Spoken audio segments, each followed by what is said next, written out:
Buenos días, profesor Boris Núñez y compañeros todos. Eh, Siguiendo con la charla de mi grupo, me presento, soy Judá Pinto y a mí me toca hablar sobre los contratos verbis y los contratos literis. En los contratos verbales se contraía la obligación mediante el uso de preguntas y respuestas, de forma tal que con las preguntas y las respuestas expresadas el deudor se comprometía a llevar a cabo la obligación. Este contrato se perfeccionaba mediante el pronunciamiento de determinadas palabras solemnes y ahí ambas partes quedaban obligadas. La formalización de estos contratos se realizaba mediante una pregunta y una respuesta. También se podían formalizar mediante una declaración unilateral. Haciendo énfasis en lo anteriormente mencionado, hay que resaltar el hecho de que estos contratos se perfeccionaban por medio de las palabras, y así ambas partes, deudor y acreedor, quedaban obligadas. Según algunos autores, del origen de este contrato reside en el nexum, que fue el primer contrato de dinero o piezas de cobre con un valor de cambio.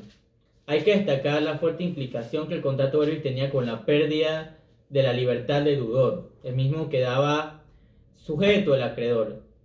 Sin embargo, en el año 326, a través de la ley Poetlia Papilia, vino a auxiliar la condición del deudor, lo hizo quitando el nexo. Esto era una fuerza coercitiva que se ponía en ejecución a favor del patrimonio. Elemento esencial y constitutivo de los contratos verbis residía en el pronunciamiento de los verbos. Los mismos representaban las palabras solemnes. Estos debían ajustarse a esquemas legales, alterados los cuales hacían la obligación. El contrato verbal se encuentra dentro de la clasificación de los contratos formales. Los contratos verbis son los siguientes: los negocios per aes libra, la promisio jurata liberty y la stipulatio, y la dictiodotis. Los negocios per aes libra. La emancipatio y el nexum fueron parte de este contrato y fueron los que se realizaban mediante la pronunciación de determinadas palabras solemnes y la utilización de una balanza, libra, y de un pedazo de bronce, aes. Esto se efectuaba, así se efectuaba el negocio porque las dos partes querían, se realizaba bajo la presencia de 5 testigos y el libripies, que era el que pesaba en la balanza. Se llamaba emancipatio cuando consistía en una transmisión de propiedad, y se habla de nexum cuando era un préstamo de dinero con la garantía de que un miembro de familia quedase como rehén en poder de la otra parte.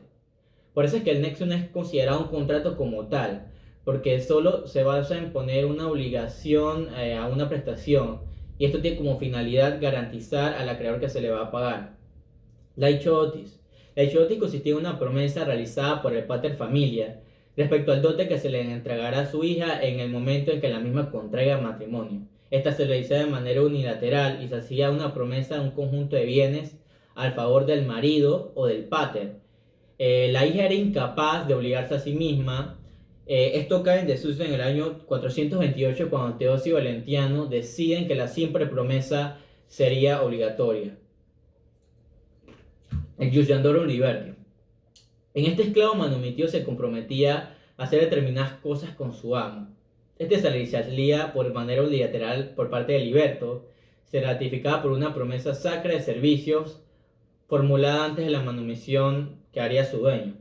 Para el amo estar más seguro de que al darle la libertad, tendría un juramento que constituía un compromiso religioso de que había un pacto donde podías, seguía trabajando para el amo. El estipulatio. El estipulatio se celebra mediante los contratos verbis, cuando se le hace una pregunta al acreedor y hay una respuesta congruente al deudor. Este era un acto de forma tal que un individuo hace una pregunta al otro: prometes dar podens, y la otra persona responde congruentemente: lo prometo. La estipulación fue definida como la concesión de una pregunta respondida, que se le hará o se hará lo que pide. Esto lo dice Pomponio. Reforzando lo dicho por Pomponio, Gallo afirma que el contrato verbal se hace mediante una pregunta y una respuesta. En la promesa estipulatoria, el estipulante es el que determina el contenido de las modalidades y obligaciones que el prominente acepta. Esta obligación puede someterse a una condición o hecho futuro incierto que va a hacer que dependa la existencia de tal obligación. La obligación también debe cumplirse en un lugar determinado en la estipulación. El que reclama distinto incurre en una petición pluris petitio. Cuando no se expresa el lugar, el estipulante puede reclamar cualquier sitio.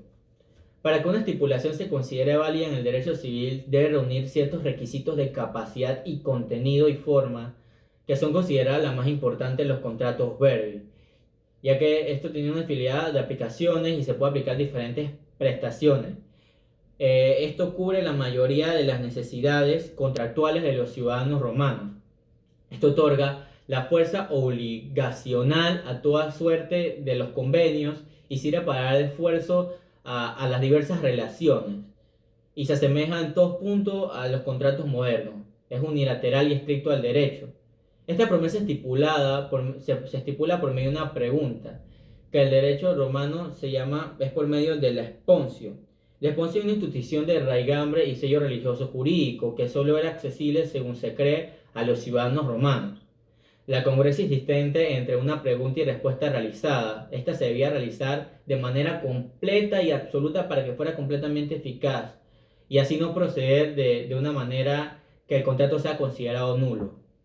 Las formas de estipulación eran las siguientes: la fideprus y fideucio, que constaban de formas de estipulación de carácter accesorio a una previa que les da origen, al stipulatio pronae. Esta era una forma de estipulación especial en la que refería que una pena que promete pagar el supuesto de no satisfacerse a la obligación pactada de dar, hacer o no hacer por parte prominente. La pena tiene un carácter condicionado respecto al cumplimiento de la prestación principal.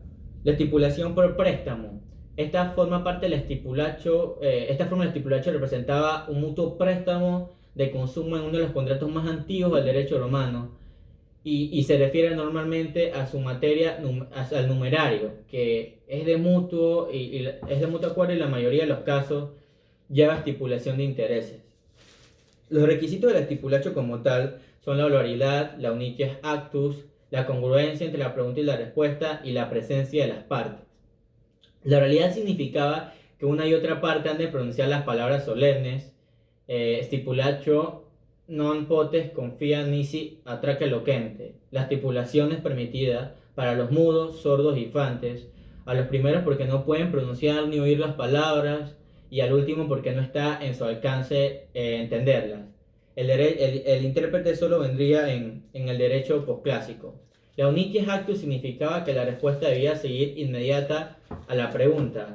Entre la pregunta y la respuesta tiene que haber una correspondencia. No es válida la estipulación cuando no se responde exactamente a la pregunta que se hace. Esta estructura formal hace necesaria la presencia de las partes, ya que sin ella no es válida la estipulación contraída entre ausentes. Los usos más frecuentes de la estipulación son la estipulación de intereses, la pena convencional o de forma estipulatoria y la fianza estipulatoria. En la estipulación de intereses se fijaban por medio de la estipulación los intereses que el deudor debía pagar en relación con un contrato de préstamo en mutuo acuerdo. La pena convencional servía para garantizar la eficacia del cumplimiento del contrato, conviviendo la estipulación con el pago de una cantidad. La fianza estipulatoria era el contrato por el cual una persona prometía pagar una deuda propia o ajena. Esto servía como garantía en el enlace con el cumplimiento de la obligación. Si en cierto caso el deudor no pagaba, la persona que puso contraía la obligación. El fiador debía pagar o cumplir con la obligación. En torno a la existencia o nulidad y ineficacia, los juristas deciden sobre una causística muy variada, ya que es muy difícil reducir esquemas. Destacaremos, sin embargo, los distintos casos de inexistencia o ineficacia. La ineficacia de estipulación se da que los efectos de la capacidad de persona intervienen, como dije anteriormente, los mudos, sordos, infantes, incluso los locos. En el caso de los esclavos sí está permitida la estipulación. Sin embargo, cuando prometen, solo se prometen cumplir con una obligación natural. Esto quiere decir que respecto a o sea, una obligación natural, respecto a los hijos se consigue una capacidad para que ellos se obligaran. La incongruencia. Esta se da cuando hay diferencias entre la pregunta y la respuesta.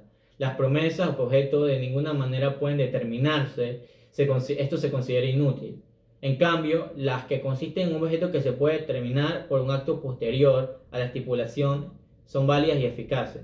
En este caso encontraremos las estipulaciones de derechos genéricos. Aquel dudo prominente debe especificar el objeto a entregar dentro de un género limitado o ilimitado. Las estipulaciones alternativas.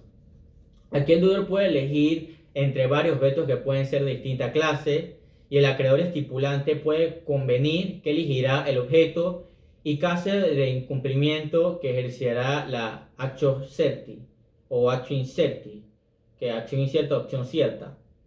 La estipulación alternativa es utilizada para asegurar que el acreedor contra las eventualidades de la pérdida de la cosa, o sea, se protegiera contra las eventualidades de la pérdida de la cosa porque el deudor no pagaba.